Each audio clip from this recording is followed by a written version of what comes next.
ஒரு சில போட்டியாளர்கள் வந்து ஒரு கட்சியில இருக்கிறாங்கன்னா இருக்கணும், இருக்கக்கூடாதுன்னு கிடையாது. இப்போ உதாரணத்துக்கு ஆளுங்கட்சியான திராவிட முன்னேற்ற கழகத்தின் சார்பாக ஒரு கேண்டிடேட் நிற்கிறாரு, இல்ல அவருடைய அங்கிருந்து ஒருத்தர் நிற்கிறாருனாக்கா வரவேற்கிறோம். ஏன்னு கேட்டாக்கா அவர் வந்தாருன்னா அவர் மூலயமா நம்ம தமிழ்நாட்டில் இருக்கிற சில ஆளுங்கட்சியில இருந்து ஏதாவது நம்ம பெற முடியுமானா பெறலாம்.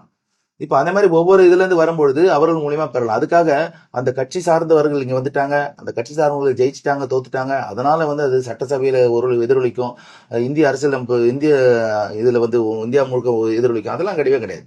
அங்க வேற இங்க வேறன்றது எல்லாருக்கும் தெரியும். அது சும்மா ஒரு கேள்விக்காக பேசுற விஷயமே தவிர வேற எதுவும் கிடையாது. அரசியல்ல எல்லாரும் இருக்கணும். நான் ஏற்கனவே சொன்னது மாதிரி ஏன் இருக்கணும்னா எங்க இருந்தாலும் அவன் வக்கீல், எங்க இருந்தாலும் அவனால நமக்கு நமக்கு நம்ம நன்மை கிடைக்கணும், நம்ம சமுதாயத்துக்கு வக்கீல் சமுதாயத்துக்கு நன்மை கிடைக்கணும்.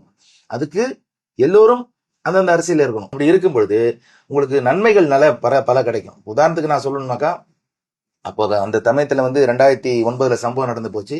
2010 தலைவர் கலைஞர் வந்து உயர்நீதிமன்றத்துல அம்பேத்கர் சிலை திறக்க வராரு. அப்பொழுது வந்து நமக்கு வந்து 2 லட்ச ரூபாய் தான் அதிகமான வெல்ஃபேர் இருந்தது. 5 லட்சமா மாத்தணும்னு சொல்லிட்டு பல ஆண்டுகளாக எனக்கு முன்னாடி இருந்த தலைவர்கள் எல்லாம் கூக்குரலிட்டு அது பெற முடியல.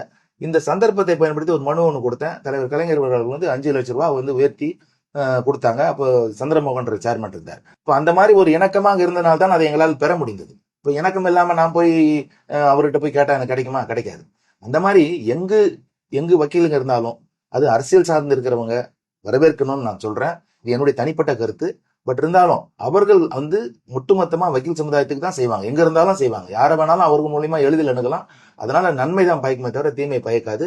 இதனால வந்து தேர்தல் பாதிக்குமா, சட்டசபை தேர்தல் பாதிக்குமா, பாராளுமன்ற தேர்தல் எதிரொலிக்குமாலாம் அதெல்லாம் சும்மா, இது வந்து வேணும்னே கிளப்பி விடுற வதந்தி. அதனால நிச்சயமா பாதிப்பு இருக்காது.